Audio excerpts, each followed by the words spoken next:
తప్పుడు కేసులు పెడితే తిప్పలే, కట్టుదప్పిన పోలీసులపై బీఆర్ఎస్ ఉల్టా కేసులు అని చెప్పేసి, ఈ ఉల్టా కేసులు పెడితే ఇప్పుడు ఎవరు ప్రభుత్వంలో ఉంటే ఆ ప్రభుత్వంలో కేసులు పెట్టిస్తుంటారు, ప్రభుత్వానికి అనుగుణంగా ఇక్కడ పోలీసులు పనిచేస్తూ ఉంటారు.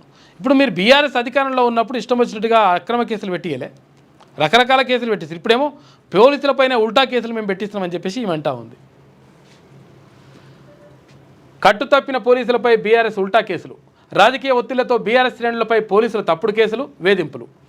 7 ఏళ్లలోపు శిక్ష పడే కేసుల్లోనూ కొందరి అత్యుత్సాహం, అక్రమంగా అరెస్టులు, కోర్టు తీర్పులను ఉల్లంఘిస్తూ ఇష్టారాజ్యం, టార్గెట్ చేసి తప్పుడు సెక్షన్లు బనాయింపు, కార్యకర్తలకు అండగా బీఆర్ఎస్ లీగల్ సెల్ ఉందంట. ఈవో మొదలు డీజీపీ వరకు నోటీసులు, రాజకీయ దురుద్దేశంతో అక్రమ కేసులు పెడుతున్న పోలీసులపై న్యాయ పోరాటం, సామాన్యుడికైనా కాకీలకైనా ఒకే చట్టం, అనేక సందర్భాల్లో న్యాయస్థానాల తీర్పులు అని చెప్పేసి ఈమెకి ఇప్పుడు గుర్తుకొచ్చింది. ఎందుకంటే పోలీసులు తప్పుడు కేసులు పెడతారని ఇప్పుడు గుర్తుకొచ్చింది. తప్పుడు కేసులు ఈమెనే పెట్టించింది, మళ్ళీ వీళ్ళే పెట్టించినప్పుడు. బీఆర్ఎస్ అధికారంలో ఉన్నప్పుడు ఇష్టం వచ్చిన తప్పుడు కేసులు, మా పైన దాడి జరిగితే మా మీదనే 307 అటెంప్ట్ మర్డర్ కేసులు పెట్టించారు. మళ్ళీ ఇప్పుడు రాసుకొస్తుంది ఈమె.